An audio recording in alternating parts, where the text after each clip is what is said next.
On a quiet evening in rural Montana, the sky was painted with streaks of orange and pink as the sun dipped below the horizon. The air carried the faint smell of pine trees and damp earth, a reminder of the forest that stretched endlessly around, the small town of Willow Creek. Most people were settling into their homes, preparing dinner or watching TV, unaware that something extraordinary was about to happen. A sudden flash lit up the night sky, brighter than any star or plane. It moved fast, leaving a trail of fire behind it. For a moment, the entire town seemed to pause.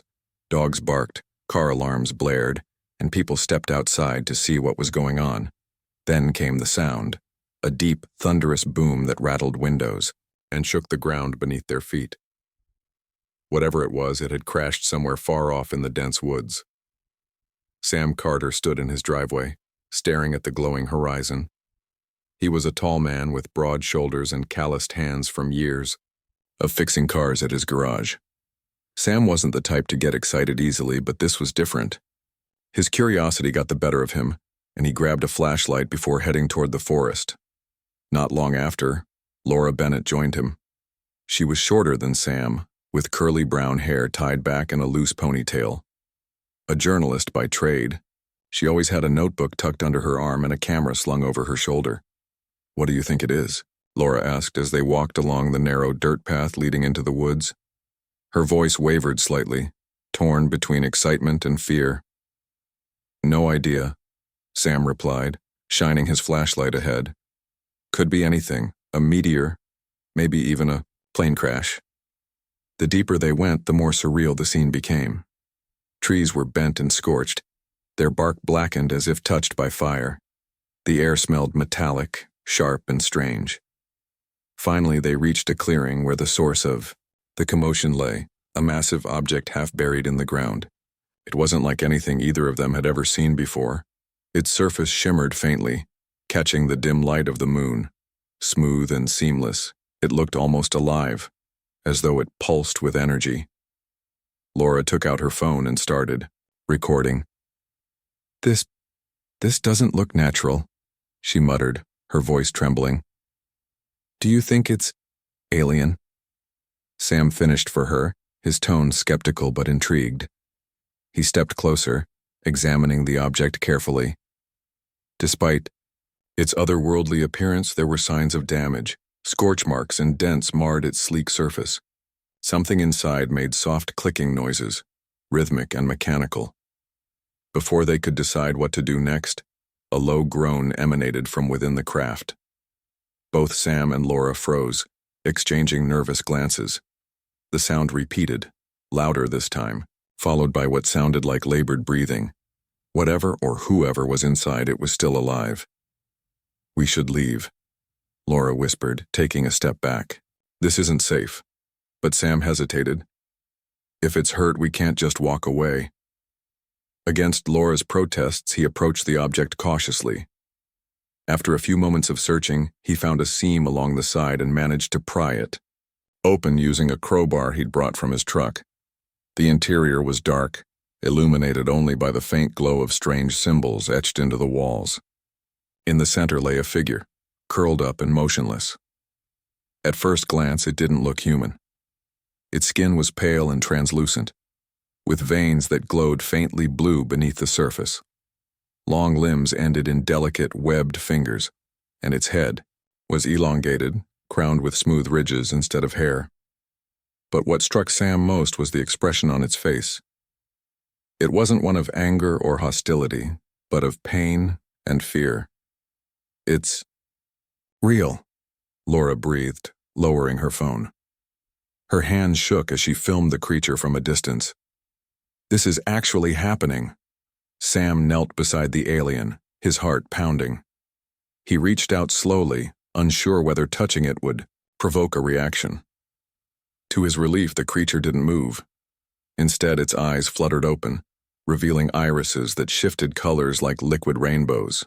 It stared at him unblinking, as though trying to understand who he was. Then something incredible happened. Words formed in Sam's mind, not spoken aloud but projected directly into his thoughts. "Help me," it said, the voice calm yet desperate. Sam recoiled in shock, nearly losing his balance. "Did you hear that?" he stammered, looking at Laura. She nodded, wide-eyed. I heard it too. It's talking to us. In our heads. The realization hit them both at once. They weren't dealing with some random piece of space debris. This was intelligent life, stranded and in need of assistance. Without speaking, they worked together to lift the creature out of the wreckage. It was lighter than expected, almost weightless, but fragile, as though one wrong move could break it. As they carried it back to Sam's truck, questions swirled in their minds. Where had it come from? Why was it here? And what did its presence mean for Earth? Neither of them knew the answers, but one thing was certain. Nothing would ever be the same again. Back at Sam's garage, they laid the alien on a makeshift bed of blankets. Laura kept filming, capturing every detail while Sam rummaged through his supplies for anything that might help. They didn't have much to go on, but instinct told them this creature needed warmth, water, and rest. Hours passed, and the alien began to stir. Its movements were slow and deliberate, as though conserving energy. When it finally spoke again, its message was clear. Thank you. It projected images into their minds, visions of stars, planets, and a distant world engulfed in flames. There was sadness in those images, but also urgency. You're not from here, Laura said softly, kneeling beside it. Where are you from? The alien closed its eyes, concentrating. Slowly, fragmented thoughts began to form in their minds. It called itself Kale and explained that it belonged to a species fleeing destruction. Its ship had malfunctioned during an escape attempt, leaving it stranded on Earth. Sam listened intently, his brow furrowed. Why did your people leave? What happened? Kale's response came in flashes of memory, images of war, devastation, and beings unlike anything they'd ever imagined. It wasn't just conflict among its own kind. There were others, larger, and more menacing forces hunting them across the galaxy. Sam and Laura exchanged uneasy looks, realizing the implications of what they were hearing. By dawn, exhaustion weighed heavily on them, but neither could sleep. The weight of responsibility settled over their shoulders. They had stumbled upon something far greater than themselves, something that could change everything they thought they knew about the universe. And as they sat there, watching Kale rest, they couldn't shake the feeling that their lives, and perhaps the fate of humanity, had been irrevocably altered. Over the next few days, Sam and Laura kept Kale hidden in an old barn on the outskirts of Willow Creek. The structure was weathered and leaned slightly to one side, but it provided enough cover to shield their secret from prying eyes. They brought food, water, and blankets, though they weren't sure what exactly Kale needed to survive.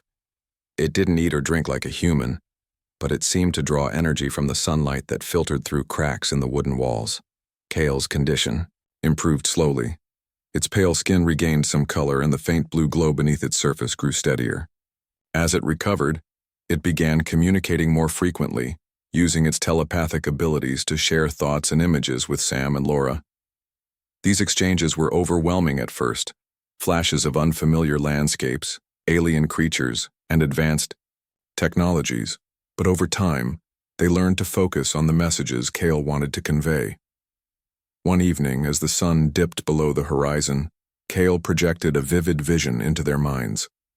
It showed a planet bathed in golden light, its skies filled with floating cities and lush forests. But the image shifted abruptly, revealing destruction, cities crumbling under attack, oceans boiling away, and skies choked with ash. Kyle explained that this had been its homeworld, once thriving and peaceful until invaders arrived. These invaders sought control, stripping resources and leaving only ruin behind.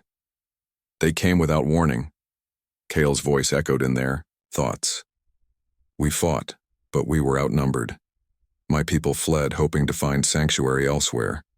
Laura sat cross-legged on the floor, her notebook open but untouched. She stared at Kale, trying to process everything she was hearing. Why are you telling us this? She asked quietly. What does it have to do with Earth? Kale hesitated, as if choosing its words carefully. Then it sent another wave of images, this time of Earth. Cities bustling with activity, vast oceans teeming with life, and sprawling forests brimming with biodiversity. But these pictures were tinged with danger. Kyle showed humanity divided by borders, greed driving nations to war, and industries polluting the planet.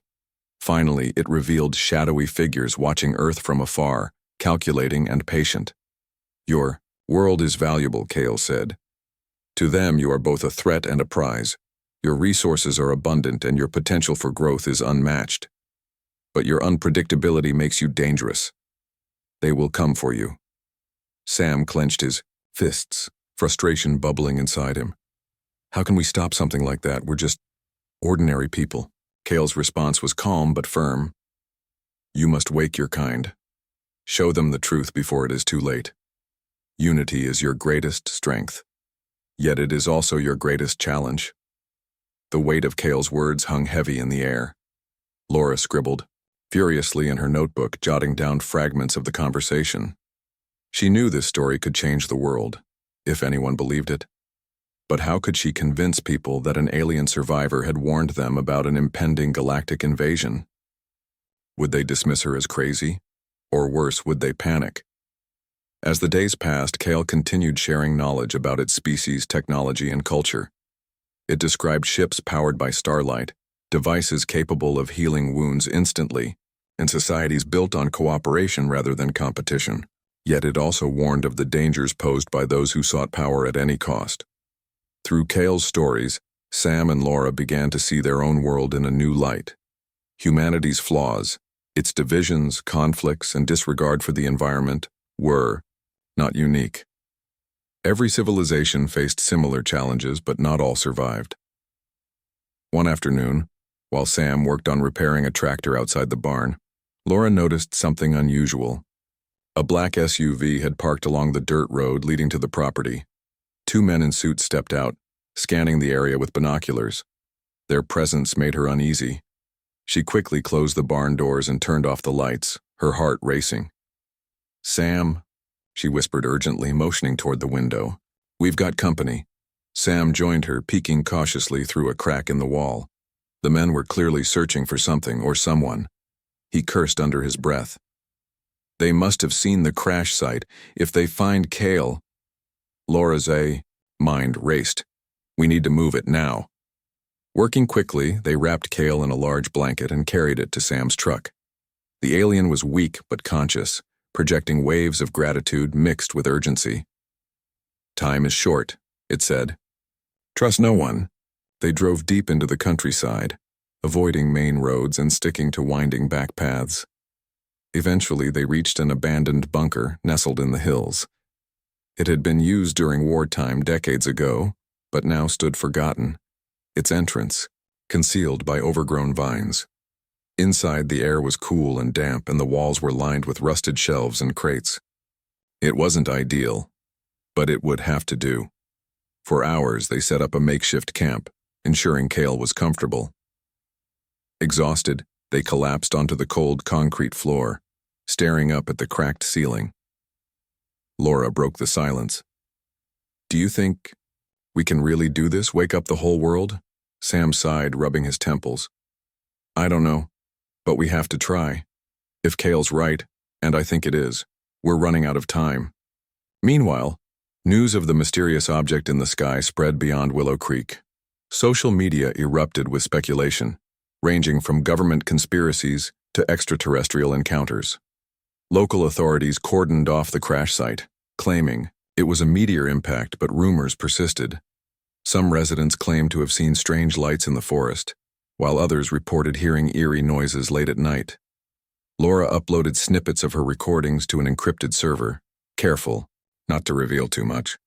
She hoped the footage would serve as evidence if things went south, but even as she prepared for the worst, she couldn't shake the feeling that they were being watched. Every creak of the bunker's metal door sent her nerves spiraling. Kale, sensing their anxiety, reached out telepathically. "Fear is natural," it said, "but courage is born from action. You must trust yourselves." Sam nodded, determination hardening his expression. "All right," he said, standing up. "Let's figure out our next move." Over the following days, they devised a plan. Laura would reach out to trusted contacts in the media, planting seeds of curiosity without revealing Kale's existence outright. Meanwhile, Sam would gather supplies and fortify the bunker, preparing for whatever might come next. They knew they couldn't face this alone. They needed allies. Their first recruit came unexpectedly.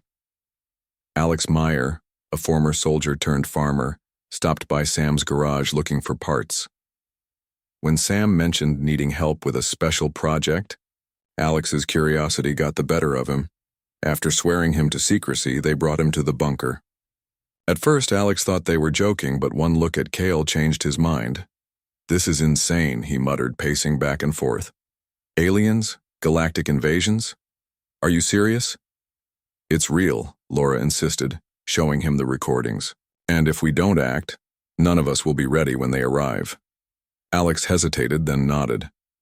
"All right, count me in, but we'll need more than just the three of us." Next, they approached Mia Dawson, a teenage neighbor known for her tech skills. Despite her age, Mia had a knack for hacking and problem-solving. She agreed to help after seeing the footage, her eyes wide with awe. "This is huge," she said. "Like, history-changing huge." Together, the group formed a fragile alliance, united by a shared purpose. Each member brought something unique to the table. Sam's resourcefulness, Laura's storytelling, Alex's tactical expertise, and Mia's technical prowess. Under Kale's guidance, they began decoding fragments of its language, piecing together warnings and strategies for defense. As weeks turned into months, Kale's health stabilized, though it remained frail. Its presence served as a constant reminder of the stakes involved.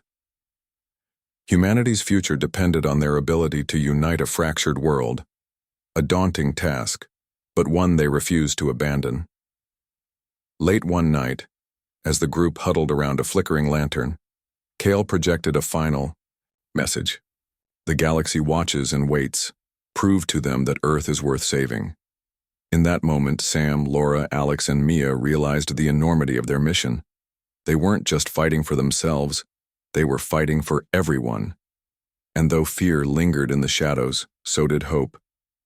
The group worked tirelessly in the bunker, their days blending into nights as they prepared for the unknown. Kyle continued sharing knowledge, teaching them about advanced technologies and strategies used by other civilizations to defend themselves. It explained concepts like energy shields, cloaking devices, and weapons powered by focused light. While none of these ideas were easy to understand, Mia took detailed notes, sketching diagrams and brainstorming ways to adapt Earth's existing technology. Laura spent hours writing articles and creating videos based on Kale's warnings. She knew releasing this information too soon could cause panic, so she started small, targeting independent news outlets and online forums. Her first piece was vague, hinting at evidence of extraterrestrial life, without naming specifics. The response was immediate. Comments flooded in, ranging from skepticism to wild conspiracy theories. Some accused her of fabricating stories for attention, while others praised her bravery for speaking out. Despite the backlash, Laura persisted. She reached out to trusted journalists and activists, sharing snippets of her recordings and explaining the gravity of the situation. Slowly, a network of allies began to form. People from all walks of life joined the cause: scientists, engineers, teachers, and even politicians who believed humanity needed to prepare for what might come next. Sam focused on practical matters, gathering tools and materials to fortify the bunker. With Alex's help, he installed solar panels on the roof and rigged up a water filtration system using old barrels and pipes. They also set traps around the perimeter, not to harm intruders, but to alert them if anyone approached. Every night, Sam patrolled the area, his flashlight cutting through the darkness as he scanned for signs of trouble. Mia, meanwhile, poured her energy into decoding fragments of Kale's language. Using software she'd downloaded onto her laptop, she analyzed patterns in the symbols Kale had shown them. Over time, she began recognizing recurring sequences that corresponded to certain words or phrases. "I think I've got something," she announced one evening, pointing to her screen. "This sequence here, it means protect, And this one looks like Unite. Kyle nodded weakly, projecting approval into her mind. Encouraged, Mia kept working, determined to unlock more of the alien secrets. Her breakthroughs gave the group hope. They weren't just blindly following Kale's guidance. They were learning how to think like its people. But as their efforts gained momentum, so did the scrutiny from outside forces. Military convoys began rolling into Willow Creek, setting up checkpoints and questioning residents about the crash site. Helicopters circled overhead, their rotors slicing through the quiet air. Rumors spread that the government had recovered pieces of the alien ship and was conducting experiments in secret facilities. One afternoon, a group of soldiers arrived at Sam's garage demanding answers. Their leader, a stern man with sharp features and a voice like gravel, introduced himself as Captain Hayes. "We know you've been poking around the crash site," he said, his tone leaving no room for argument. "Tell us what you found." Sam played dumb, shrugging nonchalantly. "Just some scrap metal and weird rocks, nothing worth mentioning." Hayes narrowed his eyes, clearly unconvinced. "Don't play games with us, Carter. This is bigger than you realize. If you're hiding something, now's your chance to come clean." Sam held his ground, refusing to crack under pressure. Once the soldiers left, he warned the group.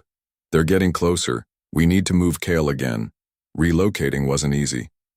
Kale was still recovering and couldn't travel long distances without rest. They chose a new location, a remote cabin deep in the mountains, accessible only by foot.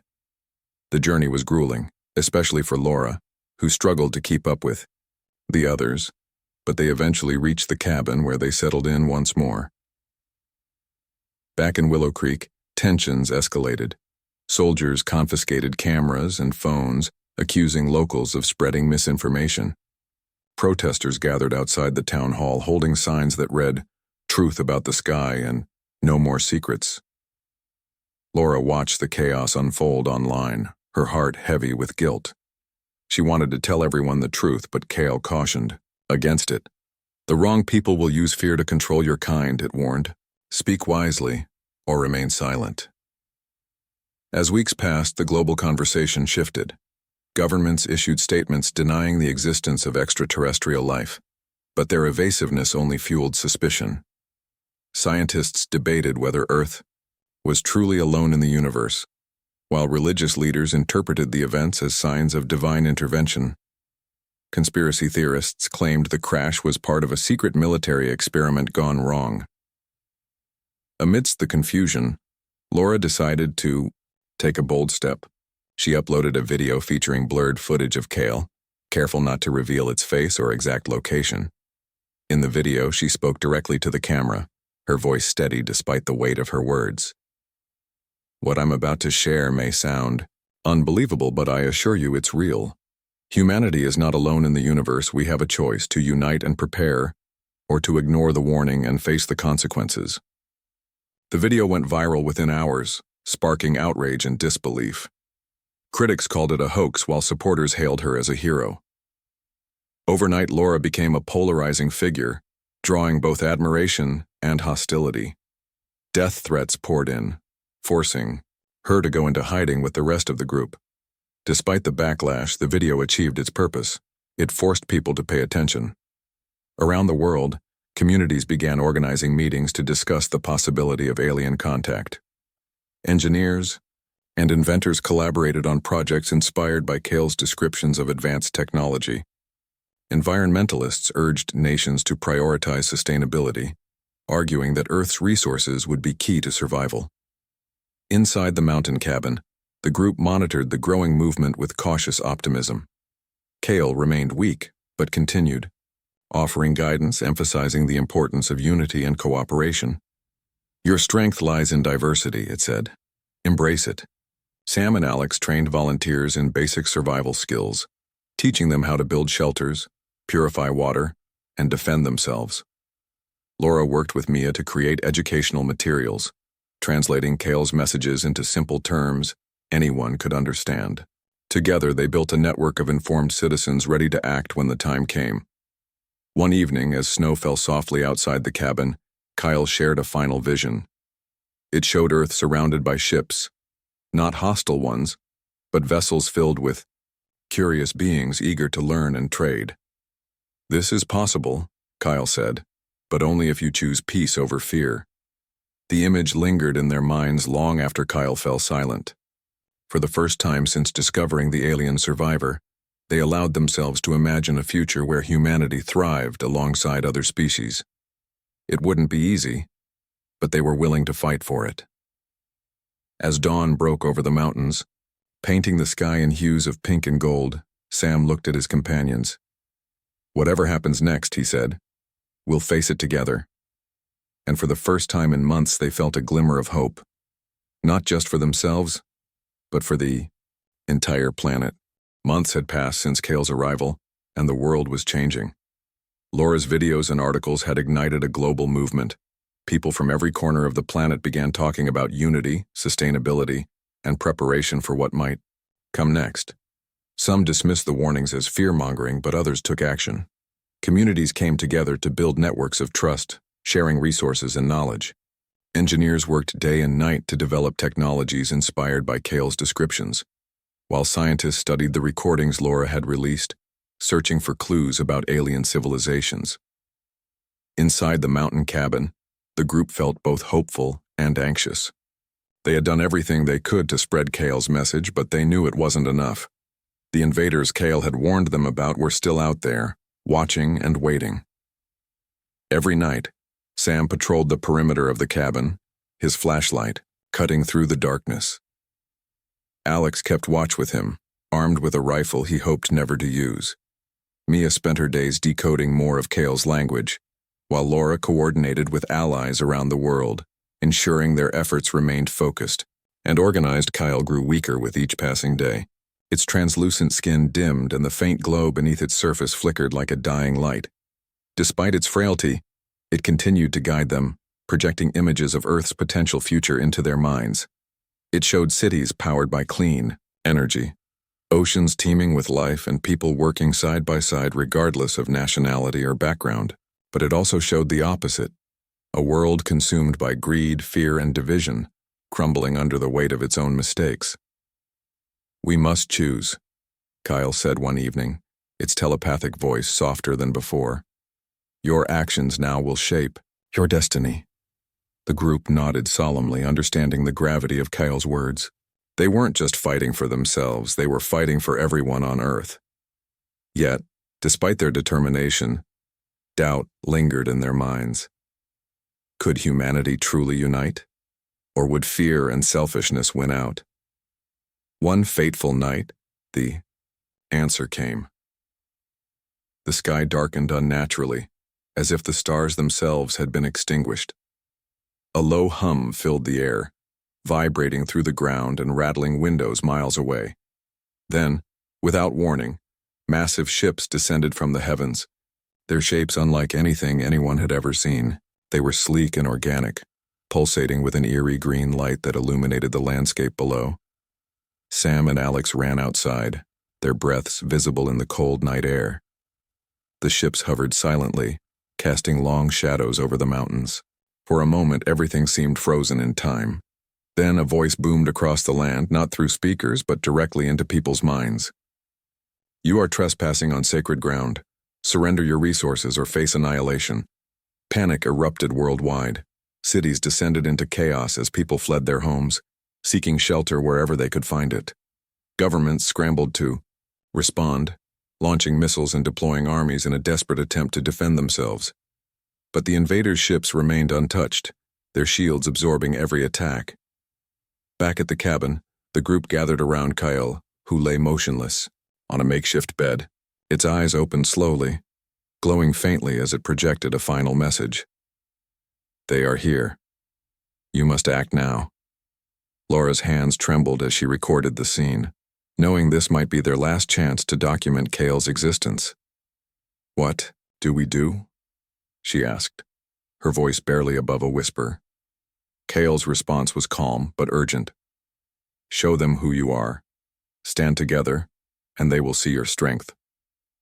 Summoning every ounce of courage, the group stepped outside, standing, shoulder to shoulder beneath the looming ships. Sam raised his hands in a gesture of peace, hoping the invaders would understand. Around the world, others did the same. In cities and towns, people emerged from hiding, refusing to cower in fear. They held signs written in dozens of languages, all bearing the same message: we are united. For hours, nothing happened. The ships remained suspended in the air, their lights pulsing rhythmically. Then suddenly a beam of light shot down from one of the vessels, striking the ground near the cabin. From it emerged a figure, tall and imposing, with metallic armor that shimmered like liquid silver. Its eyes glowed red, scanning the group with an intensity that sent chills down their spines. "You defy us," the figure said, its voice echoing in their minds. "Why?" Sam stepped forward, his heart pounding. "We're not afraid of you. We won't let you take what belongs to us." The figure tilted its head, studying him curiously. "You are weak, divided. Why should we believe you can resist?" Before Sam could respond, Kale used the last of its strength to project a powerful vision, not just to the invaders but to everyone on Earth. It showed humanity's struggles, its triumphs, and its capacity for growth. It revealed the efforts people had made to prepare, to unite, and to protect their planet. Finally, it displayed Earth itself, vibrant and full of life, surrounded by stars. The invaders hesitated, their expressions unreadable behind their helmets. For the first time, doubt crept into their minds. These humans were different. They were unpredictable, resilient, and unwilling to surrender. Laura spoke up, her voice steady despite her fear. "We're not perfect, but we're learning. Give us a chance to prove ourselves." The figure stared at her for a long moment, then turned to its comrades. After a brief exchange, it nodded. "Very well. We will withdraw, for now. But know this. We will return. And when we do, we expect to see progress." With that, the ships ascended into the sky, disappearing as quickly as they had arrived. The world exhaled collectively, relief washing over millions, but the group knew their work was far from over. Inside the cabin, Kyle lay still, its glow fading completely.